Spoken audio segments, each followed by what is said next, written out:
promise. Ang nakalagay sa billboard, 50% off from July to December. Hurry! Paano ko sasabihin sa nanay ko yun? Nay, may promo St. Peter ah. Baka gusto mo i-avail. Dalawang billboard. Isa pang billboard, buy one, take one. Hurry! Paano ko sasabihin sa nanay ko yun? Nay, kausapin mo kaya si tatay. Magsabay na kayo.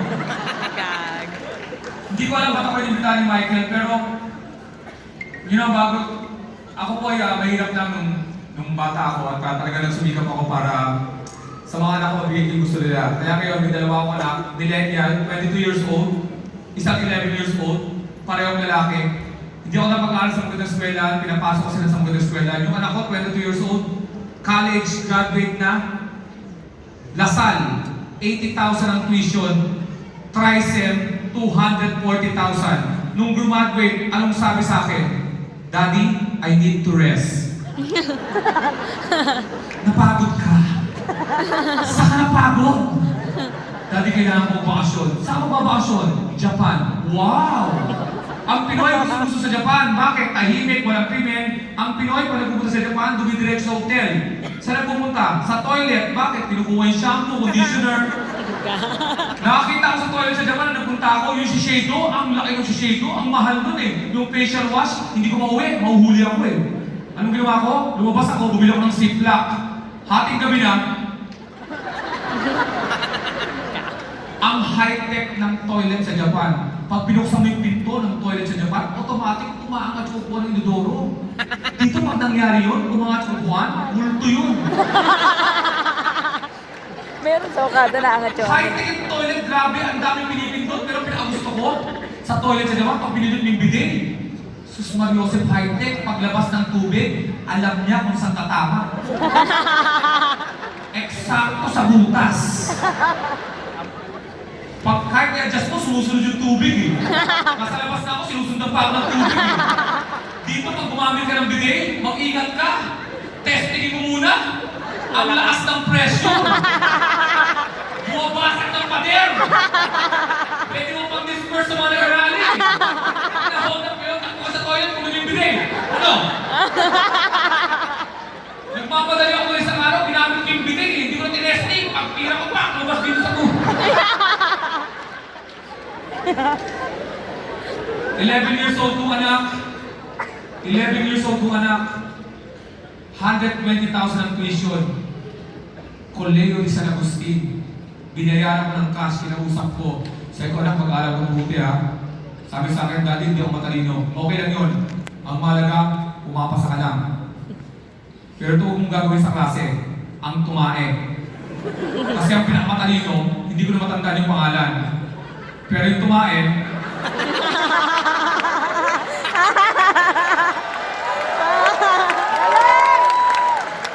hanggang ngayon, tanda ko pa rin. August 18, 1988, alas 10 ng hapon, San Sebastian College. Hindi ko na sasabihin yung pangalan, blinak niya ako sa Facebook eh. Hindi ko alam ba't niya ako blinak, napakapikon niya. Yung pagkasali ko tumahe, blinak niya ako. Ito kasi yung post niya, nabasa ko. Sa wakas, dumaduit na yung anak ko. Nag-comment ako, pero tumahe ka pa rin. Sabi ko! Parang tanga! Alam nyo, ngayong taon, hindi ko kwento ko sa yung story. Umalis ako sa Showtime, nag-resign ako kasi medyo na-burnout ako. Ang ginawa ko, sumama ako sa politika, nangampanya ako. Na-expose ako sa politika, hindi lang sa kaalaman kung ano nangyari sa politika natin, pati yung sa exposure sa mga nakikita ko sa mga mahihirap, hindi ko alam na-apektuhan ako. April, nagkaroon po ako ng depression and anxiety. Hindi ako nakatulog, akala ko may sakit ako ng maluba. Tapos, uminom po ako ng mga antidepressant. Tapos nag-ano ako, nag-meditation ako. Tapos nag-perform ako sa musical. May kumuha ng nag-viral na video ko. Doon po na simula yung video na yun. Habang may na-atake ng anxiety and depression, nag-viral po yung video ko na yun. Tapos marami nag-message sa akin na, alam mo, natutulungan mo yung mga katulad ko may depression. Nakakatawa din, ako may anxiety and depression, natutulungan ko yung kapwa ko may anxiety and depression. Alam mo kung sino nakatulong sa akin? Yung meditation, paulit-ulit mo sinasabi yun. para kumalma ka. Ang asawa ko dati, religious sila, pero hindi ako napapunta sa mga hindi ko talaga gusto. Pero pag isa kong dinampot yung rosary, tapos sinulit-ulit ko yung rosary, nakatulog na ako ng maayos. Tapos naging madasalin na ako. Tapos nagpunta ako sa church for the first time. Kasi sabi nila, pagka pumunta sa simbahan Espanyol lang may pakananan. Na-realize ko, yung church kasi, tahimik siya, solemn. Kasi di ba pwede ka nang magsayaw sa bahay? Pero iba pa rin pag nagsayaw ka ng sa rebel, di ba? Feel na feel mo. Parang gano'n din ang church. May asawa po ako. I've been married for 23 years, ladies and gentlemen. Pag tipoy po lang pa, hindi po ako masaya. Kaya nga dito ako. It's a typical love story mga kaibigan. Involved pa rin ang kahirapan. Ang napangasawa ko ay anak ng Regal. Mayaman sila, maganda yung babae. Typical love story, maganda, mayaman yung babae, guwapo yung lalaki. Bakit? Kwento ko to Maalala mo kaya, maganda ng mga artista, pagdating sa dulo, bakit mo pala talaga sila?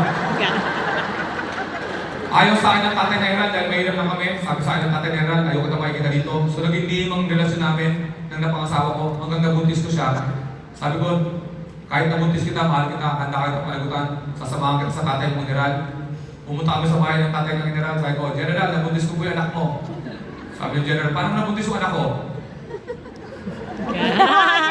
Yung pagkakalit ko, gusto malaman. Huwag na! Anong papakain mo sa anak ko? Kulo po naman ang rep nyo. Kung magkano bibigay nyo allowance, it's really up to you, Dad. Saan mga titira? For the meantime, mga 10 years, dito muna kami sa inyo. Pagkatapos nun, ihahanap namin kayo ng magandang apartment. Siya na. Wow! 23 years later, kasal na kami. Akala nyo bang, masarap mag-asawa, masarap ang buhay may asawa, maraming mga challenges. Ito makukwento ko sa inyo. Isang buwan na kami hindi nag-aaway ng asawa ko. Ang babae, pag hindi ka nag-aaway, naiinip din. Kinausap ako, hindi mo na ako nag-aaway May ginagawa ka tanataduan, Katabi ko yung asawa ko, nakatanggap ako ng letter sa Port Philippines. Ako po yun. Tinanggap ko yung letter, binasa ko sa tabi ng asawa ko. Sabi ng Port Philippines, Dear Mr. Calleja, we would like to recall your Port Everest because of airbag malfunction. Okay lang naman. Concerned sila. Ang problema, wala akong Port Everest. Pag di ko sa asawa ko, itim na yung mata niya sa galit. So may Port Everest ka. Saan mo pinard? May babae ka o iba? Ang layo na. Sagot dito totoo yan. Nag-post ako sa Facebook, nag-viral yun. Dear Port Philippines, kapag next time sira ang unit nyo, huwag nyo nang sirain ang pamilya ko. Natutulog ako sa labas sa loob ng Honda Civic ko. Sabi ko sa asawa ko, hindi totoo yan, nagkamali ang Port Philippines, pumunta na ako sa showtime. Alam mo ginawa ng asawa ko? Tumawag sa kumare niya para humingi ng payo. Never in the history of mankind na ang dalawang babae nag-usap, may nasolve na problema.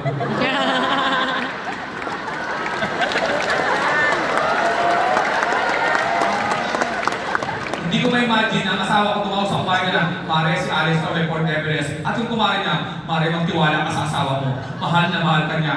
Never! Dahil ang babae, may kulto yan. Kasalanan ng isang lalaki, kasalanan ng lahat. Kaya nga naman ng problema si Gerald at Bea, di ba nadami tayong mga lalaki? Umuwi ako sa bahay, sabi sa asawa ko, "Diba talang pag ginawa ni Gerald kay Bea?" Hindi, pareho kayo! Kulit eh. Alam mo totoo nangyari? Tumawag yung asawa ko sa kumare niya. Nag-ring pa lang ng telepono, ito ang pagsagot ng kumare niya. Hello, niluluwa ka ni Alex, no? Gago talaga yung asawa mo Pinakasal pa lang kayo, wala na akong tiwala sa hype na yan Hintayin mo kami, pupunta kami dyan, 300 kami. May kulto babae, kaya mga babae nag-post sa Facebook na I hate him. 3,000 ang comments, puro babae yun. Hindi magkakilala. I hate him too. You go, girl. Pinaka nakakatakot na experience ko sa buhay ko, involved ang asawa ko. Natutulog ako, nagising ako ng madaling araw, sinampal ako. Ba't mo ako sinampal? Napanaginipan ko, may babae ka. Ba't mo ako sinampal? Parang totoo. Kung di matulog ka, magsusorry ako sa panaginip mo.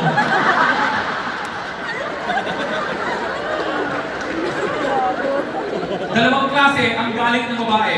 Sa mga lalaki, maiintindihan nyo to. Ano ang level 1? Level 1, ito ang level 1 na galit ng mga babae. Nag-aabang yung anak mo. Inabangan ka. Daddy, galit sa'yo si Mami. Pero natulog na siya. Bukas na lang kayo mag-usap. Level 1, nakatulog pa eh. Ito ang iiwasan mo. Level 5. Ano ang level 5? Nagdadrive ka sa kotse, malayo ka pa sa bahay mo, nakita mo yung anak mo, tumatakbo sa daan. Dati! Huwag ka na muna umuwi! Mahal na mahal kita! Napakabuti mo ka ba? Aayusin ko ang libing mo. Huwag ka na muna umuwi. Marami akong nakikita mo bahay dito nakatawa, pero alam ko, pagdating sa bahay, lalabas ang galit nyo. May mga mag-asawa dyan, nagtatawanan, pag sara ng pinto ng kwarto, natatawa ka kay Alex Gato ka. Ganyan ang mga bahay, asawa ko nga, nasa party kami. Hindi alam ng mga tao doon na inaaway na ako ng asawa ko. Ang galing ng babae mag-away na hindi nakakaalam. Nagsasayo asawa ko. Tarantado ka ha. Pag uwi natin, yari mo sa akin. Alam mo, natutuwa ako sa'yo ha. Yung asawa ko, pinapalimas pa isang linggo eh. Bago ako usapin eh, kumakain kami. Alex, may tanong ako. Gusto ko, maging honest ka lang, tapos hindi ako magagalit. Promise. Budol-budol lang mga babae na. Gagawin ko yan eh. Gusto ko, maging honest ka, pag nagsabi ka na totoo, life goes on. Ahawak pa sa krus yan. Swear to God, hindi ako magagayat. Kahit si Jesus na ako nun eh. Huwag ka makamin! Mag-pray ka lang! Buhay kita, natubos ko lang sa kasalanan ng sanlibutan! Tinanong ka na sa mo, nagbabae ka na daw minsan, Alex? Umamin ka? Oo. Yung krus na hawak niya, sasaksak sa mo.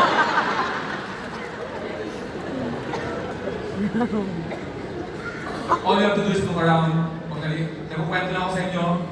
Pero all you have... Kasi ito mo baka asawa ko lang ito Kasi nakita ko sa samating ng mga babae, parang...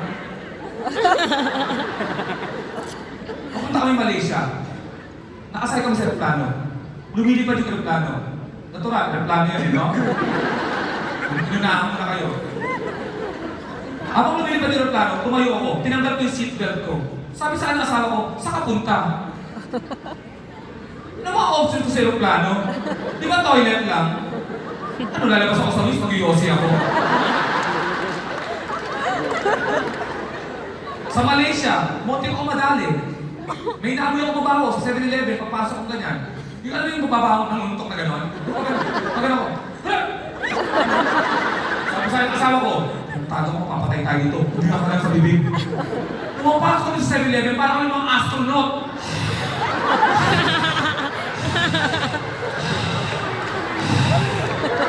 Hindi siya nag-work, nalasahan ko eh.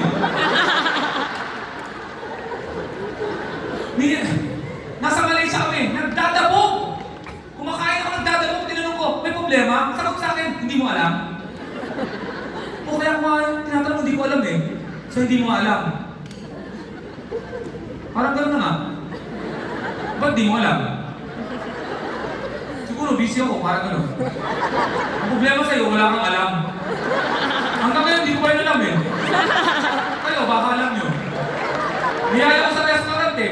Sabi ko, ano gusto mo kainin? Sabi sa akin, kahit ano. Eh di yung order ako kahit ano. Paglapag ng pagkain, sabi sa akin, bakit yung order mo? Akala ko kahit ano, huwag lang to. Wala ka talagang alam eh.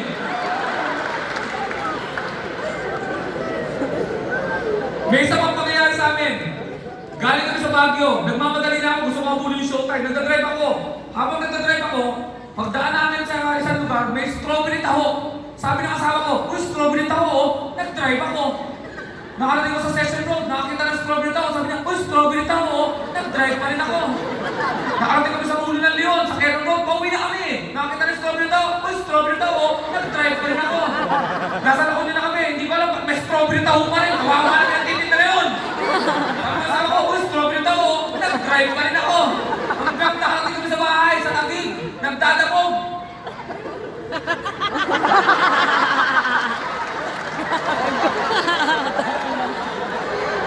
Sabi ko, bakit? Papamili ako ng strawberry taho! Kailan? Di ba tinulong ko lang ako ng beses? Strawberry taho! Strawberry taho! Strawberry taho! Pero papamili ako lang! Eh kung tigre yun, bibili natin? Tigre yun, bibili ko!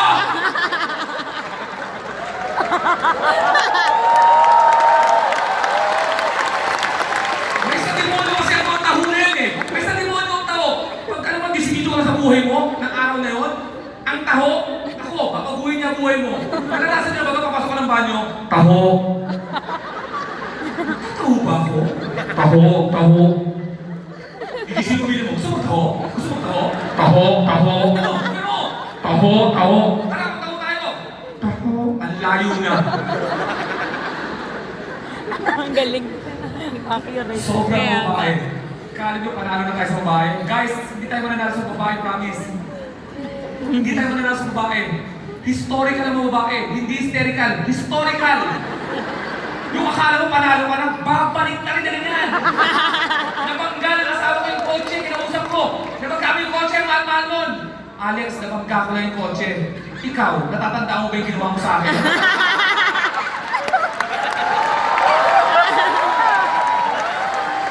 Ano? Hindi mo ako binili ng strawberry na ko.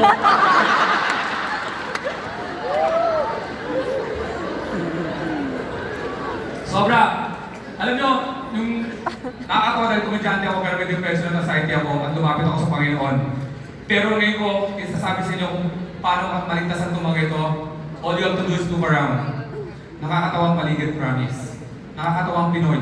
Huwag kayong magigibang sa Pinoy. Huwag kayong magigibang sa bansa natin. Napakasaya dito, promise. Bakit? Matatapang tayo mga Pinoy eh. Di ba? Tama? Tama. Bakit tayo matapang? Tayo na nakakatawa din sa EDSA ng ganito oh.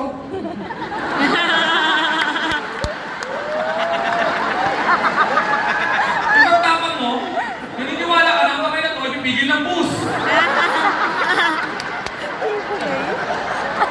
Sa sobrang tapang ng iba, nagyayalaman ng ibang tao. Sumabay kayo sa akin, para sa inyo. Matapang tayo mga Pilipino. Tayo lang kayo sa isang tayo sa buong mundo, di ba? Na pag napilakukan, hindi humingi ng tubig. Ano hinihingi? Number! Ang tubig, number! Number 5, A, B, C, D.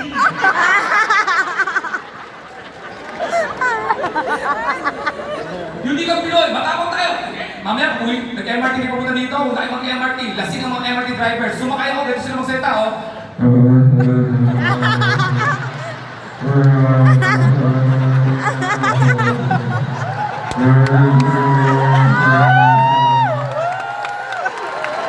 Ngongo kasi. Parang sila nagsasalita sa true value, yung nabibenta ng vacuum sa gilid, yung wala na rin pag-asa sa buhay. Hindi na kayo gawin, para hindi mo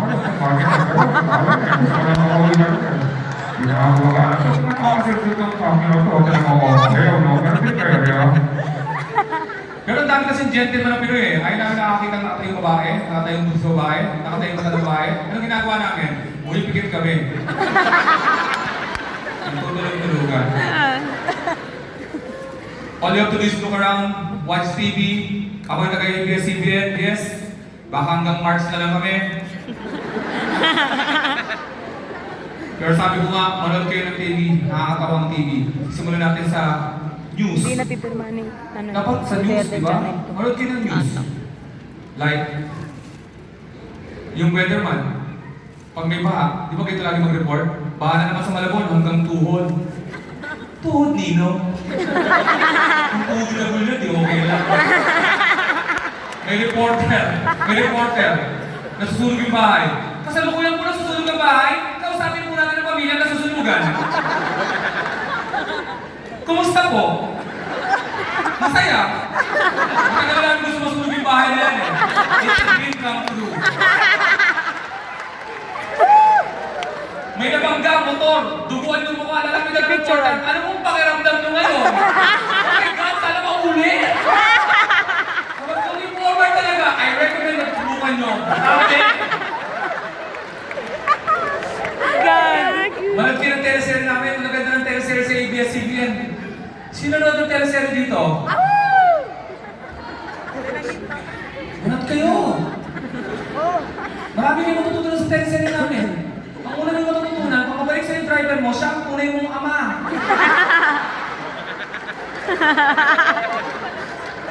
Manood kayo ng commercial! Ang ganda ng commercial namin! Di ba? Safeguard, it kills 99.9% of germs. 2019 na, Safeguard, it kills 99. Ba't di mo mamatay yung 0.1? Is there politics involved? You travel, mga millennial, you travel, ha?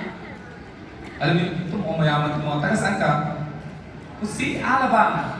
Alabang, social doon. Ang mga mayaman, pag sumagot dyan, 1 word, 2 words, 3 words. Alabang, San Juan, across the street, 3 blocks away. Pag mahirap, tanongin mo, punong-puno ng numero. Taga saan ka? Lot 4, Block 7, CG179, Barangay 174, contestant sa Itulaga! Mayaman. What's your name? What? Raymond. See? Sabi mo, Raymond John. Raymond. How about you, sir? Philip. How about you, the 3 boys? How about you, sir? What's your name? Joaquin. Mayaman. Easy. Joaquin pa lang. Ayun yung mga barkada ko, ganyan ang mga itsura. Yung mayayaman, pinapakita ng barkada. Pinapakita ng nanay. Sabi ng kamayaman na, go to your room. Yung barkada ko mayaman, may room talaga. 3rd floor, 2nd floor, pag mahirap, go to your room. Nay, ito na to. Sala, kusina, kapitbahay. Ang galing. Nagtatravel kayo, no? Talaga? Narinig ka? Nagpumunta, alam niyo ba yung piece of air? Yes? Mayaman tong crowd na to. Nasubukan nila yung piece of air just to taste the life of poverty. Sa mga di nakakalam, yung piece of air, yun yung murang ticket. Na pag binili mo ngayon, after 2 years, kakalilipad. Binili mo, kasama mo yung boyfriend mo, paglipad mo, wala na kayo. Huwag na kayong bibili ng piece of air. Didi-discriminate ng piloto ang piece of air compared sa regular fare passenger. Sumakay ako ganitong announcement. Attention all regular fare passenger. In case of emergency, if you look under your seat, there's a life vest. To all piece of fare passenger, in case of emergency, repeat after me. Our Father, Mga kaibigan, maraming salamat sa inyo. Sana po nag-enjoy kayo. Maraming salamat. Maraming kantahan pa. Thank you very much kay Michael. Imbitahan ako dito. Mag-concert tayo, magkantahan tayo. Napakasaya po ng mundo. Tumawa lang po tayo. Be positive and of course, more? Yes! Kayo? Naglalabasan ng mga tao dito. Mo gusto niyo more? Hindi lang silang bayad sa akin dito eh. Kasi, pero okay naman si Michael magbayad kasi at least siya cash. Maliit lang pero cash. Hindi ka tulad ng St. Luke's nung kinuha ko, sus Mariosep. 50% pera, 50% GC. 30 x-ray. 1 month expiration. Sus Mariosep, araw-araw ako nagpa-x-ray.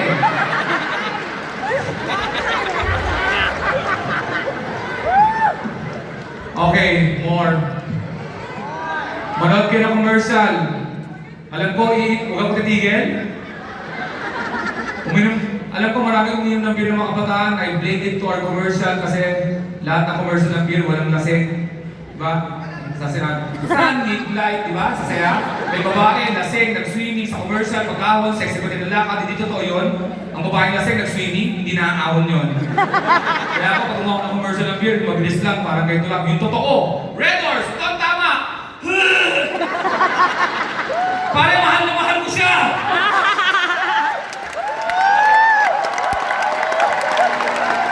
Iba pa rin ang suka ng mayaman at mahirap. Ang mayaman, pag chinik mo suka, may steak, caviar, fresh fries, pizza.